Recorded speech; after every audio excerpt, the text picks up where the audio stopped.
Arizona at Work is teaming up with employers to help you find your next career opportunity and return stronger to the workforce. We offer virtual workforce services, including employment readiness workshops and job fairs to help you safely meet with employers. Suddenly, virtual interviews and meetings have become a fundamental part of our work lives. While this may be a new way of doing things, one thing remains the same. You never get a second chance to make a first impression. It's essential you put your best foot forward.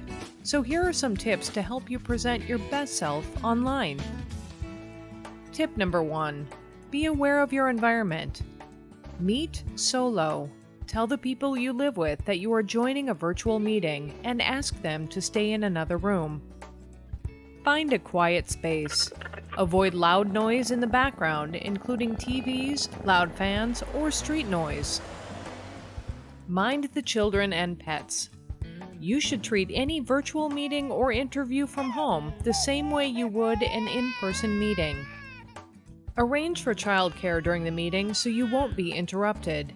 And if Fido goes crazy when the mail is delivered, you'll want to make sure he's taken care of so he doesn't make a fuss during your interview. Look behind you. The background behind you says a lot about you. If it's messy and disorganized, that will be the impression people have of you. Move anything that shouldn't be in the video or is distracting. The background should be simple and tidy. That brings us to tip number 2. Check your setup. Preparation is so important. Here's where you troubleshoot your setup to make sure everything's working. First, test the view. The day before the meeting, turn on your camera to see what other meeting participants will see. If your screen is fuzzy, gently wipe your camera with a soft microfiber cloth. Never use a glass cleaner or rubbing alcohol. Those products will likely fog up the lens and could ruin your computer screen. Check the camera angle.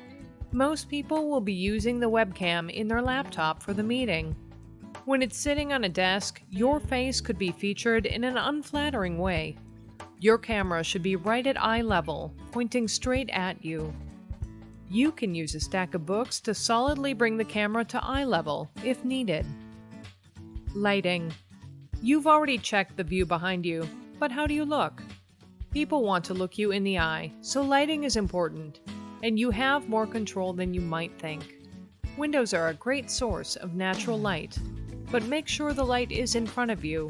If it's behind you, you'll likely just be a silhouette. Pull a shaded lamp around front so it's slightly higher and to the side. Whatever light source you choose, you might need to adjust things a bit, especially if you wear glasses. You don't want a big reflection blocking your eyes. Audio. Audio can be a bit tricky, and you'll want to test it out in advance. Check the volume so that you can hear the person on the other end, but not so loud it provides feedback. The best way to check is to do a practice call with a friend in advance to make sure they can hear you clearly. Sit still and be still. Avoid rocking or swiveling in your chair. Opt for a non-moving chair and sit forward and relax. You should position yourself about an arm's length away from the camera and frame yourself in a pleasing manner.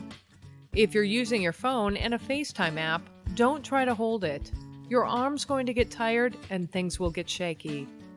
Find a way to prop your phone up in a way where it will stay steady and won't fall down. Tip number 3. Presentation is key during the interview. So remove distractions.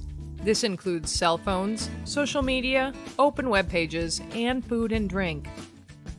Monitor your body language and communicate with confidence by smiling, sitting up straight, and speaking clearly. Check your grooming and professional attire. Even though you might be home, look your best and dress professionally, just as you would for an in-person meeting with an employer. Make a connection. Connect with the others on the call by looking into the camera when you speak.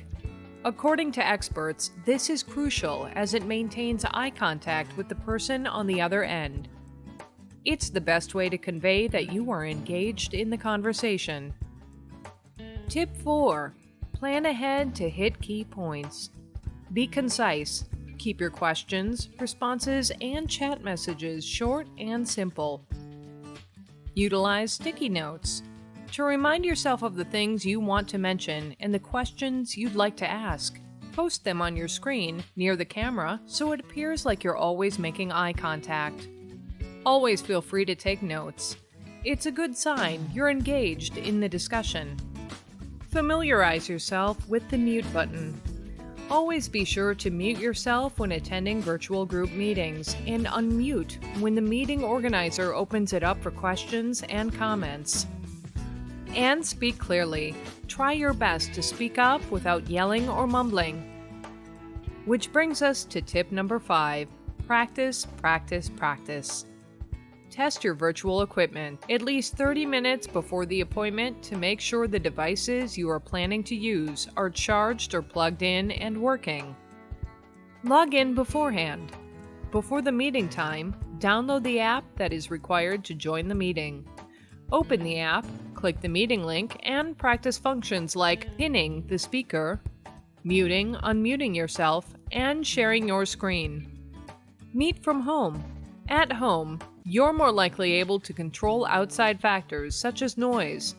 But if you cannot meet from home, or things are just too chaotic there, consider using a quiet space in an Arizona at Work career center or a local library.